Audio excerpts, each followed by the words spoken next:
বসন্ত চিঠি পেয়ে অবাক হয়ে গেলাম। ঘুরতে ঘুরতে আরা জেলার এক কোণে গিয়ে সে আস্তানা পেতেছে, এক বিরাট পোড়ো বাড়িতে। সে লিখেছে, ও ভাই নিখিল, অবশেষে ঘোরাঘুরির অন্ত হলো বোধহয়। ঠিক যেমনটি চাই তেমনি একখানি বাড়ি পেয়েছি। বাকি দিনগুলো এইখানেই শান্তিতে কাটিয়ে দিতে পারবো মনে হয়। বাড়িটার কিছু কিছু রোজই ভেঙে পড়ছে, তবু দোতলায় খাঞ্চারে ঘর এখনো যা আছে, আমার চেয়ে তাদের পরমায়ু বেশি এমন আশা রাখি। সেগুলিতে আমি সংসার পেতেছি। একখানাতে শুই, একখানাতে লেখাপড়া করি, আর একখানা দিয়েছি 3 কড়ির মাকে রান্না বান্নার জন্য। চতুর্থ কামরা তোমার জন্য গুছিয়ে রেখেছি। যত শিগগির পারো তুমি চলে এসো। জানো এ বাড়ির ইতিহাস? নমস্কার, আমি তৃষ্ণা। গল্পের মাঝে পরিবারের পক্ষ থেকে সকলকে জানাই স্বাগত। আজকের গল্প শ্রী নীরজচন্দ্র মজুমদার রচিত সংকেত। চলুন শুরু করি।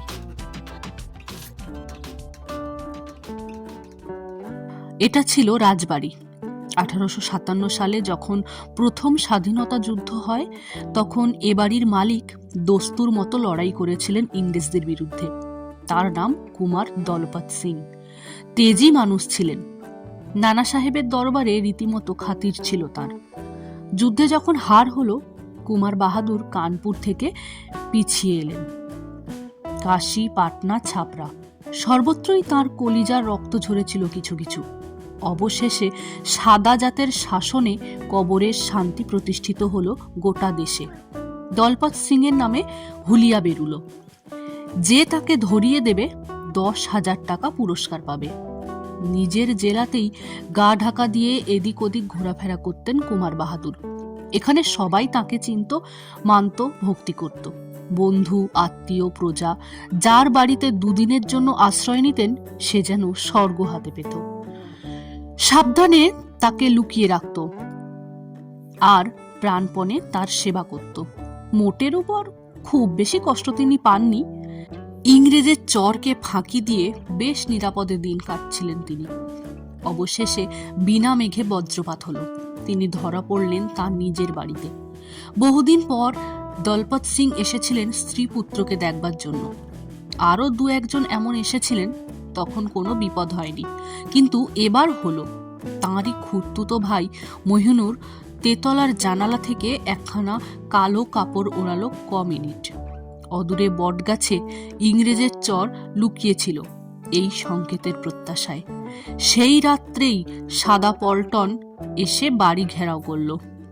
দলপত সিংকে টেনে বার করে তার বাড়ির ভিতরেই তাকে হত্যা করল। তারপর থেকে রাজবাড়ি শ্রীহীন। জমিদারির মালিক হলো মহিনুর সিং, কিন্তু সে বাস করল পাটনায় গিয়ে। 50 বছর যেতে না যেতে বাড়িটা একেবারে পরিত্যক্ত হলো। এখনকার অবস্থা দেখলে তুমি হয়তো ভয় পাবে। চারিদিকে ইট পাথর ভেঙে ভেঙে পড়ছে। আশেপাশে জঙ্গল গজিয়ে উঠেছে। পরিখার জল পচে দুর্গন্ধ ছড়াচ্ছে। কিন্তু পরিখার বাইরে নতুন কলোনি গজিয়ে উঠেছে একটা। যে মাঠে একদিন দলপত সিং 2000 সিপাহীকে কুচকা আওয়াজ করাতেন, তার বুক চিরে লাল সুরকির রাস্তা চারিদিকে ডালপালা ছড়িয়ে দিয়েছে। আর তাদেরই গায়ে গায়ে মাথা তুলেছে পাকিস্তানি উদ্বাস্তুদের ঘরবাড়ি। প্রধানত ধনী লোকেদেরই কলোনি এটা। এখানে বিজলিবাতি পর্যন্ত এসেছে। মোটরের হর্ন আর রেডিও রাগিনী সর্বদা শুনতে পাওয়া যায় আমার ভাঙা বাড়ির দোতলা থেকে। পরিখার এপারে এই কলোনি, ওপারে আবার খানকত কুঁড়ে। তারই একখানাতে 3 কড়ির মা বাস করে। এপারে আলো আর ওপারে অন্ধকার। এই দুইয়ের মাঝখানে আমার ভগ্নপুরী।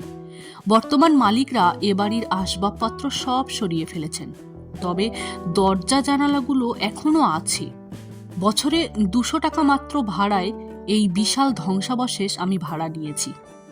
এমন সস্তায় এত ভালো জায়গা দুনিয়ায় কোথাও পাবো না আর। আমার এত ভালো লেগেছে বলেই তোমাকে আসতে না লিখে পারলাম না।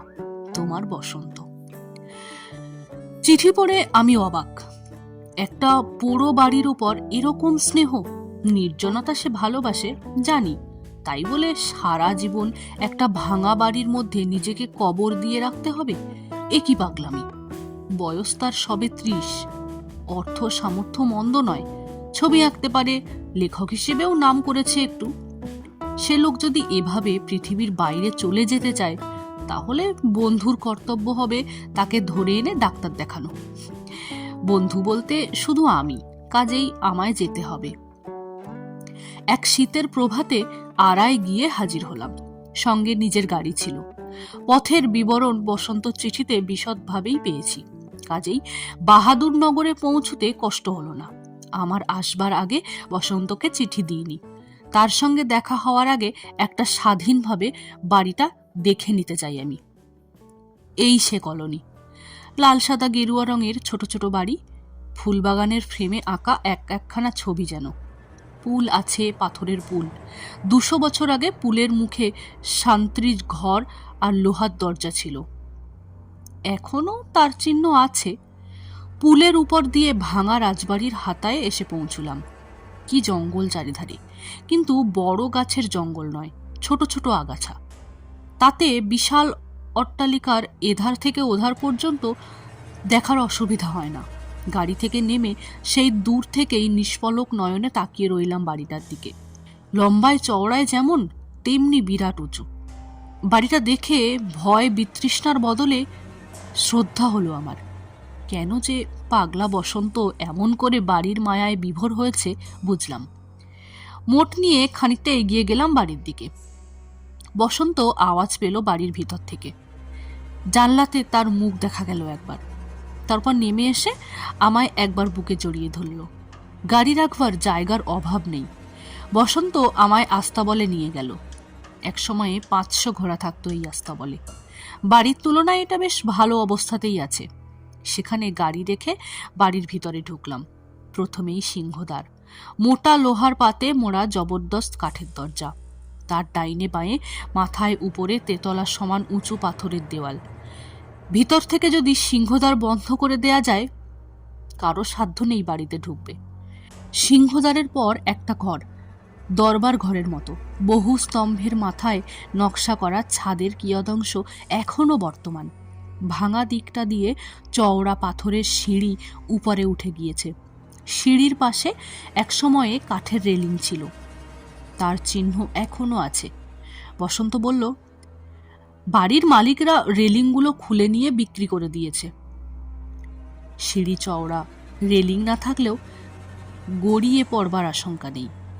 দোতলায় উঠে অনেক ভাঙাচোরা দালান আর কামরা পেরিয়ে বসন্তর নিজস্ব ঘরগুলির পাত্তা পাওয়া গেল। এগুলি রীতিমতো পরিচ্ছন্ন। পাথরের দেওয়াল কোথাও একটু চিড় খায়নি। গায়ে রাবণবধের ছবি এঁকেছিল কোনো শিল্পী। সেই শরণাতীতকালে, বিবর্ণ হয়ে গেলেও সেই ছবির ভঙ্গি এখনো চোখে পড়ে। 3 কড়ির মার দেখা মিলল না। সেদিনকার মতো রান্না শেষ করে দিয়ে আগেই সে চলে গেছে। এবেলায় ভাত এবং ও বেলায় রুটি একসঙ্গে। অপরাহ্নে সে আর আসে না এখানে। আসে না কেন আমি প্রশ্ন করলাম। ভূতের ভয় না কি? ভূত না ছাই, ভূত নেই। বসন্ত যেন লজ্জায় মাটিতে নুয়ে পড়ল। একটা ভূত না থাকায় বাড়িটার মর্যাদাহীন হয়েছে। এ বিরাট ভাঙা বাড়ি যে দেখবে সেই ভাববে এখানে একটা কলোনি আছে ভূতের। কিন্তু আমার দুর্ভাগ্য, এই 1 বছরের মধ্যে ভূতের টিকি দেখিনি। যদিও বাড়িতে আমি নিছক একা বাস করি। আমি বললাম, ভূত নেই এ কথার মানে? সেই দলপত সিংয়ের কি হলো? সে ভদ্রলোকের যখন অপঘাত মৃত্যু হয়েছিল এ বাড়িতে, তখন ভূত না হয়ে তিনি যাবেন কোথায়? বসন্তর মুখ হঠাৎ গম্ভীর হলো। সে জিভ কামড়ে বলল, কুমার বাহাদুর পুণ্যাত্মা লোক ছিলেন, একাধারে বীর এবং সৎ। অপঘাতে মৃত্যু হয়েছিল, সেটা তার দোষে নয়। তিনি মৃত্যুর সঙ্গে সঙ্গেই স্বর্গে চলে গেছেন। ভূত হয়ে পৃথিবীতে তাকে ঘুরতে হবে কেন? আমি নাছোড়বান্দা। তিনি না হয় স্বর্গে গেছেন, কিন্তু তাকে যারা মেরেছে তারা, বিশেষ করে সেই বেঈমান মহিনুর, তারা নিশ্চয়ই স্বর্গে যায়নি। এখানে তারা মরেনি কেউ, উত্তর দেয় বসন্ত। অন্য জায়গায় মরলে বুঝি একদিন বেড়াতে আসতে পারে না এখানে? হাজার হলেও এ বাড়িটা তাদের একটা কীর্তির অকুস্থান। ভূত হয়ে একবারও কেউ একা দেখতে আসবে না। এ কেমন কথা? আমার এ পরিহাস বসন্তর ভালো লাগছে না, আমি স্পষ্ট বুঝতে পারলাম। তবু কি নেশায় আমাকে পেয়ে বসেছিল। কথার ওই বিশ্রী হালকা সুর কিছুতেই আমি ত্যাগ করতে পারিনি। অবশেষে বসন্ত তিক্তস্বরে বলে উঠল, তুমি একটা কথা ভুলে যাচ্ছ, সেই কীর্তিমানরা এখানকার জীব ছিল না। এখান থেকে সংকেত করে তাদের ডেকে আনা হয়েছিল। যতদিন আবার সংকেত না পাচ্ছে আসবে কেন? চমৎকার জবাব দিয়েছে বসন্ত। আমি হো হো করে হেসে উঠলাম। ভূতের কথা ছেড়ে দুজনে খেতে বসা গেল। খাবার তৈরি ছিল শুধু বসন্তর জন্য, কাজেই তাই দুবেলায় রসদ এক বেলাতেই শেষ করে ফেলতে হলো। বসন্ত বলল, কুছ পরোয়া নেই, কলোনিতে হোটেল আছে, চা বিস্কুট চপড কাটলেট ভাত তরকারি পরোটা সব মেলে, ওবেলা সেখান থেকে খাবার আনাবো। খাওয়ার পর বিশ্রাম আমার অভ্যেস নেই, আমি বাড়িটা দেখতে বেরুলাম। আধ ঘন্টা পরে বসন্ত এসে যোগ দিলে আমার সঙ্গে। সে অবশ্য আগেই সব তন্ন তন্ন করে বহুবার দেখেছে। একবার এক ভাঙা ছাদ ধসে পড়েছিল, তাতে আর একটু হলেই জন্মের মতো চাপা পড়ত। আমি গম্ভীর হয়ে বললাম, তুমি যে চাপা পড়ে মরনি এটা তো ঠিক, কিন্তু যদি বুঝতে পারি যে তুমি বসন্তর ছায়া মাত্র, বসন্তর কায়া এইখানেই কোথাও কোনো ভগ্নস্তূপের নিচে গুঁড়ো হয়ে আছে, তাতে আমি একটু আশ্চর্য হব না। বসন্ত হেসে উত্তর দিলে, কিন্তু তিনুর মা আশ্চর্য হবে সে যদি বুঝতে পারে এতদিন এত ভাত আর এত রুটি সে পাকিয়েছে শুধু একটা ছায়ার উদরপূর্তির জন্য। কথা বলতে বলতে দুজনে সারা পুরীটা ঘুরে ঘুরে দেখছি। কোথাও পা দেওয়া নিরাপদ নয়। কোন ঘরের দেওয়ালে গুপ্তদ্বার আছে, মেঝের কোনখানটাতে লুকিয়ে থাকবার গোপন গহ্বর আছে, এসব বসন্তর নখদর্পণে। হাজার রকমের বিস্ময়ে সে একের পর এক আমার চোখের সম্মুখে উদ্ঘাটন করে চলেছে। আমি ভাবছি এই নেশাতেই মশগুল হয়ে আছে ও। এ মোহ থেকে ওকে বিচ্ছিন্ন না করলে হয়তো পাগল হয়ে যাবে শেষে। তেতলার ছাদের এক কোণে একটা সরু সিঁড়ি, সেই সিঁড়ির মাথায় ছোট একখানি ঘর। বসন্ত বলল, ও ঘরে এক শিবলিঙ্গ আছে, বোধহয় বাড়ির মেয়েরা ওখানে শিব পূজা করতেন। হেঁটে হেঁটে ততক্ষণে আমি শ্রান্ত হয়ে পড়েছি। একটা মামুলি শিবলিঙ্গ দেখার জন্য আর জীর্ণ সিঁড়ি বেয়ে উপরে ওঠবার উৎসাহ হলো না আমার। কিছুক্ষণ ছাদে বসে দম নিলাম দুজনে, তারপর নেমে এলাম নিজেদের কামরায়।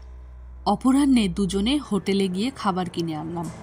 বেলাবেলি ফিরে এলাম, কারণ বাড়িতে কেরোসিনের লণ্ঠন ভিন্ন আর কোনো আলো নেই। রাত্রিবেলা তার সাহায্যে রেলিংবিহীন সিঁড়ি বেয়ে উপরে ওঠা খুব নিরাপদ নয়। সিংহদ্বারে আগল এঁটে দুই বন্ধু যখন দোতলায় উঠলাম তখনও সূর্য অস্ত যায়নি। খাবারগুলো ঘরে রেখে বসন্ত বলল, তেতলায় চলো, সেখানে একটা জানালা দিয়ে সূর্যাস্ত দেখা যায়। সে যে কি চমৎকার, আমি 100 দিন দেখেছি, তবু আমার দেখার স্বাদ মেটে না। বসন্তর সঙ্গে সেই তেতলার জানালায় গিয়ে বসলাম। বসন্ত প্রায়ই এখানে বসে, কাজেই ধুলো বড় নেই। সত্যই অপূর্ব দৃশ্য। খানকতক খেলার ঘর মাঠে ইতস্তত ছড়ানো। বসন্ত বলল, তারই একটাতে 3 কড়ির মা বাস করে। সেই কুঁড়েখানার প্রায় 100 হাত পিছনে এক প্রাচীন বটগাছ, তার পিছনে একটা ঝিল। সেই ঝিলের জলে অস্ত সূর্যের রক্তরশ্মি ছড়িয়ে পড়েছে, যেন এক ঝলক গোলা আবিরের মতো। আকাশ আর পৃথিবীতে একটানা লাল রঙের সমারোহ। বুড়ো বটের ডালে এক শীতের দিনে পাতার বাহুল্য বিশেষ ছিল না। ন্যাড়া ডালগুলোকে মনে হচ্ছে যেন লালের পটভূমিতে সরু মোটা কতগুলো আঁকাবাঁকা কালির আঁচড়। দুজনে বসে আছি পশ্চিম আকাশের পানে তাকিয়ে। হঠাৎ একখানা পা তুলে দিলাম সেই বেদির উপরে। পায়ের শব্দটা জোরেই হলো, আর সেই শব্দ শুনে আমরা দুজনেই উৎকর্ণ হয়ে উঠলাম। ফাঁকা জায়গায় আঘাত করলে যেরকম শব্দ হয়, এ শব্দ সেই রকম। আমি শকৌতুকে বললাম, বাড়িটার কোথায় যে কত গর্ত আর সুড়ঙ্গ আছে তুমিও তো এতদিনে আবিষ্কার করতে পারোনি। এখানটাতেও কিছু আছে নিশ্চয়ই। বসন্ত বিনা বাক্য ব্যয়ে নিচে থেকে শাবল নিয়ে এলো, আর বিনা বাক্য ব্যয়ে আমি তাকে দিয়ে আঘাত করাতে লাগলাম জানালার নিচেকার ফাঁকা জায়গাটিতে। 2 টুকরো পাথর খুলে একটা অগভীর গর্ত দেখা দিল। সেই শাবলখানাই আমি নামিয়ে দিলাম ওর ভেতরে। খানিকটা নাড়াচাড়া করতে কি একটা বস্তু যেন জড়িয়ে গেল সেই শাবলের মাথায়। আমি সেটা টেনে তুললাম শাবল সমেত। একখানা কাপড়, রংটা ধোঁয়াটে, বেশি লম্বা নয়, হাত পাঁচেক হবে। বসন্তর মুখে ভ্রুকুটি। আমি মনে মনে হাসলাম। ও হিংসায় ফেটে পড়ছে। ওর বাড়িতে এসে আমি একটা গোপন রহস্য আবিষ্কার করে বসলাম। এ 1 বৎসরে যার সন্ধান ও পায়নি, এ পরাজয় হজম করতে পারছে না যেন। কাপড়খানা জানালার বাইরে ধরে ভালো করে ঝাড়তে লাগলাম। ধুলো তাতে আছে, কিন্তু সে ধুলো ঝাড়লে যাবার নয়, তা আমি জানি। অন্তত 100 বছরের পুরনো ধুলো। ও কি আর যাক। হঠাৎ আহত বুলডগের মতো একটা ক্রুদ্ধ গর্জন করে বসন্ত হাত বাড়িয়ে চাদরখানা আমার হাত থেকে কেড়ে নিল। করছো কি তুমি? হ্যাঁ? বিস্ময়ে হতবাক হয়ে আমি ওর পানে তাকাই।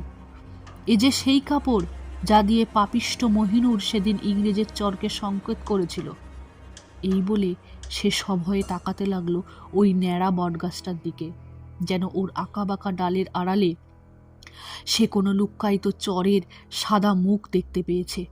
কথাটা আমারও মনে লাগলো। খুব সম্ভবত এটা সেই কাপড়, আর খুব সম্ভব ওই জানালা দিয়েই মহিনুর ওই বটগাছের দিকে সংকেত করেছিল। কিন্তু তা যদি হয়, তাতে বসন্তর এমন বিচলিত হওয়ার কি আছে? বুঝতে না পেরে আমি ফ্যাল ফ্যাল করে ওর দিকে তাকিয়ে আছি। দেখে সে রেগে উঠল ভয়ানক।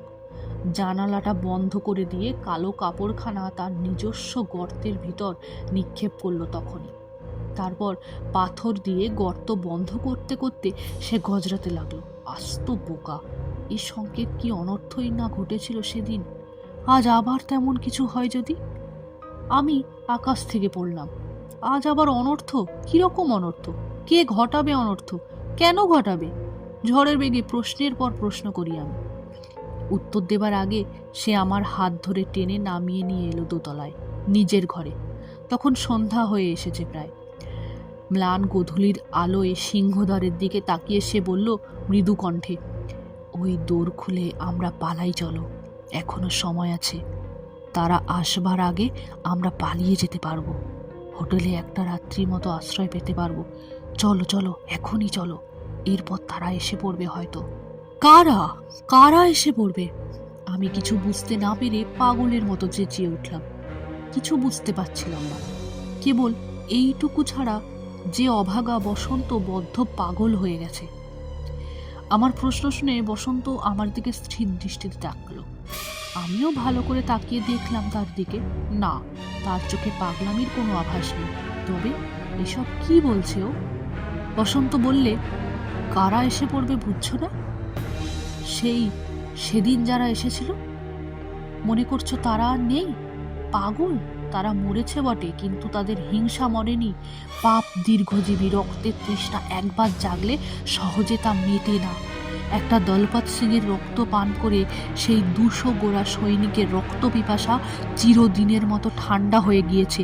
ভেবো না, তারা আবার একটা সংকেত পাবার প্রত্যাশায় আছে ওই প্রায় 100 বছর ধরে। সে সংকেত আজ তারা পেয়েছে, সেই একই জানালা থেকে, সেই একই কালো কাপড়ের সংকেত। আজ তারা আসবে ঠিক যেভাবে সেদিন এসেছিল। আমি রীতিমতো ভয়ার্ত হয়ে পড়লাম। সে শুধু ওর ভয়ের ছোঁয়াচে লেগে। পরক্ষণেই জোর করে হেসে উঠলাম। কি বলছো বসন্ত? কিসের সংকেত? কিসের রক্ত পিপাসা? যত সব আজগুবি।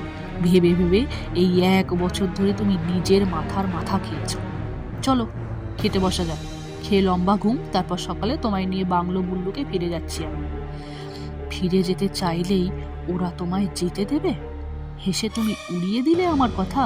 বেশ, তুমি যদি মরতে রাজি থাকো, আমিও আছি, দেখি কি হয়। দুজনে গিয়ে খেতে বসলাম। কেরোসিনের আলো জ্বলছে মিটমিট করে। চারিদিকে থমথমে গুমট, বাতাসের আভাস নেই কোথাও। জানালা খোলা আছে, কিন্তু কলোনিতে একটাও আলো জ্বলেনি এখনো। ওখানে বাড়িতে বাড়িতে গলিতে গলিতে বিজলি বাতি আছে, দেখে এসেছি। ওদিককার লাইন ফিউজ হয়ে গেল নাকি? মনের ভাব ভাষায় প্রকাশ করা মাত্র বসন্ত তিক্ত হাসি হেসে বলল, তুমি তা এতক্ষণে লক্ষ্য করলে? আমি বহুক্ষণ আগেই দেখেছি। আলো দেখা যাচ্ছে না, রোদ যায়, আজ দেখা যাচ্ছে না। ফিউজ হয়নি, বাড়িতে বাড়িতে 100 আলো জ্বলছে ওখানে। শুধু আলোর কথা ভাবছো তুমি? আমি ভাবছি গ্রামোফোন রেডিওর গানের কথা। রোজ প্রতি বাড়ি থেকে তার আওয়াজ পাই, আজ পাচ্ছি না। এসবের মানে বাইরের পৃথিবী থেকে এ বাড়িতে বিচ্ছিন্ন হয়ে গেছে, বিচ্ছিন্ন করে দিয়েছে ওরা। ওই বাইরে দেখছো জমাট অন্ধকারের দেওয়াল? ও অন্ধকার পৃথিবীর নয়, প্রেত লোকের। আমি চকিতে স্তম্ভ হয়ে বসে থেকে লাফিয়ে উঠলাম। বসন্তর হাত ধরে তাকে তুলে বললাম, চলো আমরা এখনই বেরিয়ে যাব। তুমি যা বলছিলে হোটেলে রাত কাটাবো আজ, তোমার এসব আজগুবি কথায় বিশ্বাস করি না, কিন্তু তুমি যেরকম ভয় পেয়েছো তাতে এখানে তোমাকে আর তিলার্থ থাকতে দেওয়া উচিত হবে না। চলো।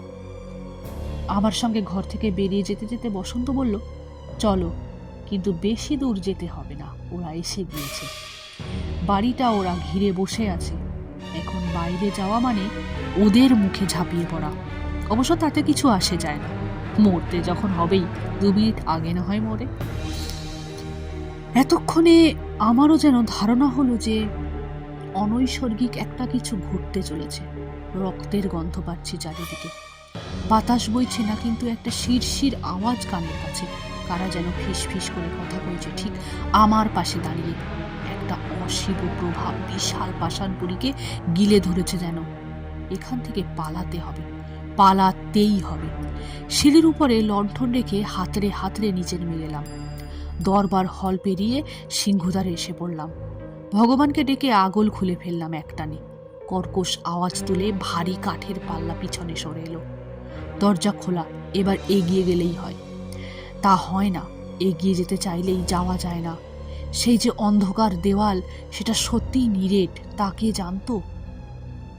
এক পা অগ্রসর হলেই সেই দেওয়ালে ধাক্কা খাচ্ছি, ঠিক যেন একটা কালো পাহাড় আমাদের পথ আটকে দাঁড়িয়ে। বসন্ত চুপি চুপি বলল, দেখছো, যাবার পথ নেই। হৃৎপিণ্ড ধুকপুক করছে কিনা ভালো বুঝতে পারলাম না। হঠাৎ সে বিষয়ে যখন আশ্বাস হলাম, তখন একবার তীক্ষ্ণ দৃষ্টিতে তাকিয়ে দেখলাম সেই অন্ধকার প্রাচীরের দিকে। প্রাণপণে চেষ্টা করতে লাগলাম ওর মর্মস্থল ভেদ করে পরপারে দৃষ্টি প্রেরণ করবার জন্য। কিন্তু যেমন করে ধাক্কা খেয়ে আমাদের দেহ ফিরে এসেছিল, ঠিক সেইভাবে ধাক্কা খেয়ে দৃষ্টিও পিছনে পিছিয়ে আসতে লাগলো। কি করব ভেবে ঠিক করতে না পেরে হতভম্বের মতো তাকিয়ে আছে ওই আঁধার প্রাচীরের দিকে। এমন সময় হঠাৎ আলো জ্বলে উঠল এখানে সেখানে, মশালের আলো। সে আলোর রংটা নীলচে, আলোর সংখ্যা ক্রমে বেড়ে যাচ্ছে। সে আলোয় ঝকমক করে উঠছে শত শত ইস্পাতের ফলা। ওগুলো তলোয়ার না কিরিচ না বর্ষা? অস্ত্রের পিছনে সাদা সাদা মুখ যেন অস্পষ্ট দেখা যাচ্ছে অনেকগুলো। হঠাৎ পুরুষ কণ্ঠে ইংরেজি শব্দ কানে এলো, মার্চ। সেই আধো আলো অন্ধকারের নিরেট দেওয়াল হঠাৎ যেন জ্বলে ওঠে, আমার দিকে এগিয়ে আসতে চায়। আমি বসন্তর হাত ধরে সিংহদ্বারের এপিঠে পিছিয়ে এসে বিদ্যুতের মতো ক্ষিপ্র হস্তে দ্বারে অগল টেনে দিলাম। আর সেই মুহূর্তে ও পিঠে যেন হাজারটা দানব একসঙ্গে চিৎকার করে উঠল দারুণ আক্রোশে। ছুট ছুট দরবার পেরিয়ে সিঁড়ি বেয়ে দোতলা, কিন্তু ঘর কোথায়? সিংহ দরজায় প্রচন্ড আঘাত পড়ছে, যেন 10টা হাতি ছুটে এসে হুমড়ি খেয়ে পড়ছে ওর ওপরে। এ আক্রমণ সহ্য করে শতাব্দীর পুরাতন কাঠের দরজা কতক্ষণ খাড়া থাকবে? প্রলয় কোলাহল চারিদিকে, ইংরেজি ভাষায় নারকীয় তর্জন, মারো কাটো, ফাঁসি দাও বিদ্রোহীকে, আগুন পোড়াও বাচ্চাদের, মেয়েদের ধরে বাদী করে নিয়ে চলো। নানা রকম চিৎকার আর শাসানি, মর্মর মরাত। ওই ভাঙল সিংহদ্বার। আর উপায় নেই, এবার মৃত্যু। বসন্ত আমার হাত ধরে তেতলার দিকে ছুটল। জিজ্ঞেস করলাম, কোথায়? হঠাৎ হতাশ কণ্ঠে সে উত্তর দিল, কোথায় আর? চলো তেতলার ছাদে, যতক্ষণ বাজি চেষ্টা করতে হবে। যদি সেখানে না যায়। কেন যাবে না? ওই যে দোতলার সিঁড়িতে দুপ দুপ পায়ের শব্দ। তেতলা, যাওয়ার জায়গা নেই। আমি বললাম, এখান থেকে লাফ দিয়ে নিচে পড়ি, ভূতের হাতে মরার চেয়ে আত্মহত্যা ভালো। বসন্ত বলল, ওই সিঁড়ির মাথার ঘরটাতে উঠি চলো, লাফ দিয়ে যদি ওই ঘর থেকে দিতে পারবো, জানালা আছে। যখন সে ঘরে উঠলাম তখন সিঁড়িতে 100 পায়ের শব্দ। আশ্চর্য, তবু জীর্ণ সিঁড়ি ভেঙে পড়ছে না। ঘরের অন্ধকারে তবু কি জানি কিসের আলো শিবলিঙ্গের উপর পড়ল। বসন্ত আর আমি একসঙ্গে সেই দেবতার পায়ে আছাড় খেয়ে পড়লাম। মহাদেব, রক্ষা করো। তারপর দুজনেই অজ্ঞান হয়ে গিয়েছিলাম বোধহয়। যখন জ্ঞান হলো তখন প্রভাতের রৌদ্র এসে পড়েছে আমাদের মাথায়। দুজনে দুজনের মুখের দিকে তাকাই। স্বপ্ন? না, স্বপ্ন নয়। সমস্ত বাড়ির লণ্ডভণ্ড হয়ে গেছে এক রাত্রে। দরজা জানালা উপড়ানো, আমাদের খাট বিছানা পরিখার জলে ভিজে ছপছপ করছে। সবচেয়ে সর্বনাশ, মোটরখানি চূর্ণ বিচূর্ণ। নিচে থেকে হাত জোর করে শিবলিঙ্গকে প্রণাম জানিয়ে আমরা দুজনে হাত ধরাধরি করে বেরিয়ে পড়লাম বাড়ি থেকে। খুব বেঁচে গেছি।